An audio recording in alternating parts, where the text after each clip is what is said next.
Okay, well, we're back again on the blog. When I started this, put in one of the introductory that our purpose here was to get the understanding of how the church and the government should be working together as a unit, and how we've gotten where we are from where we started in history. So today I want to talk a little bit about the difference between what's known as internationalism and separatism. You know, they accuse our president today of wanting to be a separatist and trying to pull the United States out of the global market and all these things.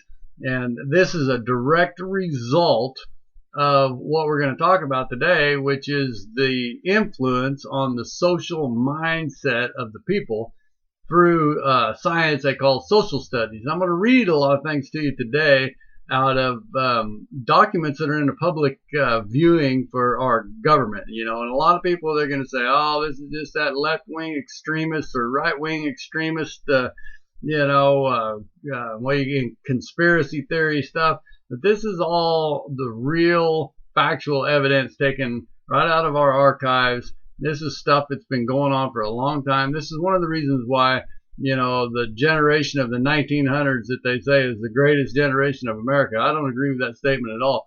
I think that generation did more damage and more harm to our country and our Constitution than probably any other. So in that aspect, I guess they would be the greatest nation. But because of the things that are being taken place by the president we have sitting in office today, he is contrary to all these underlying agendas that they've been moving for generations, and that's why they are fighting so hard to make sure that he doesn't move forward in the things that he's doing. But the reality of it is his agenda is closer to our forefathers and their thinking process than what anybody is realizing. Thomas Jefferson said, peace, commerce, honest friendship with the nations, and entangled alliances with none. That was one of the basic principles that they were using to found our Constitution. This is a echo, if you will, of George Washington's sentiments. If you want to go back and read some of the things that George Washington said, especially in his farewell address, if you want to go back and look in the archives. And we don't have time to go through all that in these little short segments, but if you'll go and look at what he said about our relation with the nation and the world, their intentions were for us to be friendly with everybody and entangled with nobody. We needed to be able to operate on a good commercial commerce basis with all nations, but yet owe no man anything, which is a scriptural reference. It is the thing that God tells us to love our neighbors and owe no man anything but to love him and to treat him as he's want to do unto ourselves. And for the first 125 years, that was the stance that our nation took dealing with the world, and we grew and we were prospering. You can find Charles Lindbergh. There's a place in looking at the things that he had written. The man that flew across the Atlantic the first time.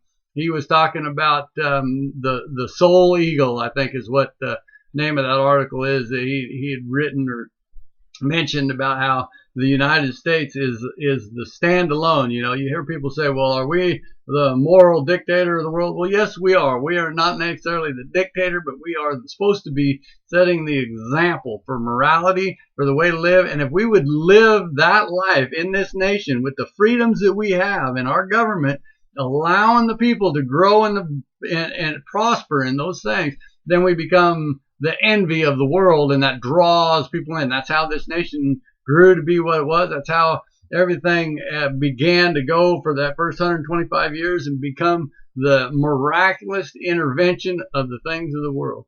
But even as early as the 1900s, we go back and see the influence of the rich and powerful who are trying to figure out ways to get us involved into the international setting, get us involved into all these other things. And you know what? The one thing that they can use to get the masses of the people unstable so they can change laws and introduce controlling measures is war.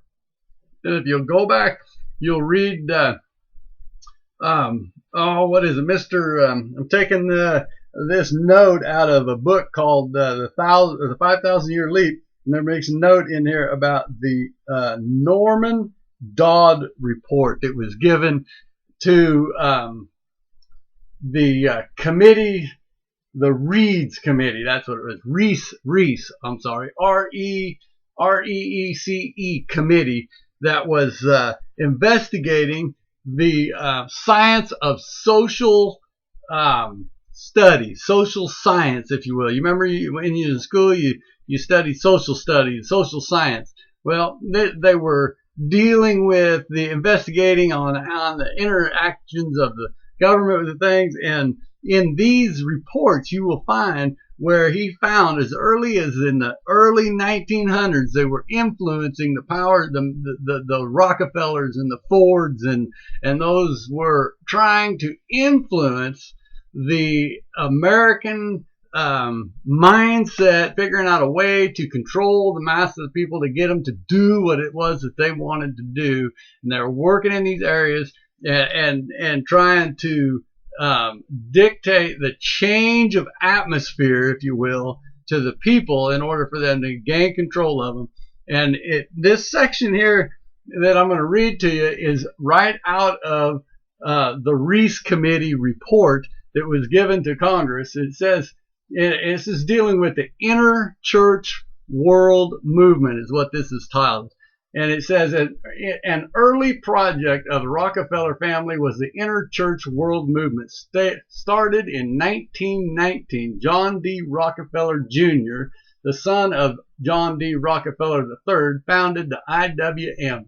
Charles E. Harvey, professor of history at California State University, wrote a history of the inner church world movement in a 1982 paper titled John D. Rockefeller Jr. The Inner Church World Movement of 1919 to 1920 is a different angle on the educational movement. The IWM goal was to consolidate the churches into a single organization that would control the direction of the churches as a whole, and the IWM, in the Rockefellers' own words, had a globalist slant, he writes. I do not think that we can underestimate the importance of this movement. As I see it, it is capable of having a much more far-reaching influence than the League of Nations in bringing about peace, contentment, goodwill, and prosperity among the people of the earth. A revealing letter by Rockefeller himself shows that he saw the potential for ensured stability by gaining control over the churches. He says, I know of no better insurance for business, for the safety of an investment, the prosperity of the country, and the future stability of our government than this movement affords. A later organization, the Federal Council of Churches, also highlighted Rockefeller's investment in world government, promoting the organization. Not surprisingly, the Federal Council of Churches, which was merged with the National Council of Churches in 1950, received significant funding from John D. Rockefeller, using similar corporate structures of churches that the Inner Church of World Movement first pioneered, the development of several agencies for churches to adapt. The world government named as the ultimate goal, as reported by the Time magazine in 1942. This has been going on for a long time. They've been trying to get these control of these things, and we're seeing it right now. We have this 401c3 nonprofit status of these churches that are all involved in it. Jerry Falwell, right there in the 1950s, sued his home state, and they saw an opportunity to open that door up. So today we have all of these churches that fall under corporate nonprofit tax law. They're controlling what's being preached from the pulpits. They're controlling the mindset. We now have a society today that thinks that we need to be internationally involved instead of independent from the international circuits. It talks about having a control over all of these tax, trade, everything that's going on. And that's what they're doing right now. We see these things in place today. That is so why it is so difficult to get people to understand the reality of what God intended for this nation to see and operate under the precepts of the Word of God, with the people of God walking hand in hand with our government as one unit. And I see we are already out of time, and I will try to pick this up at another date, continuing on these principles, and I will see you on the blog.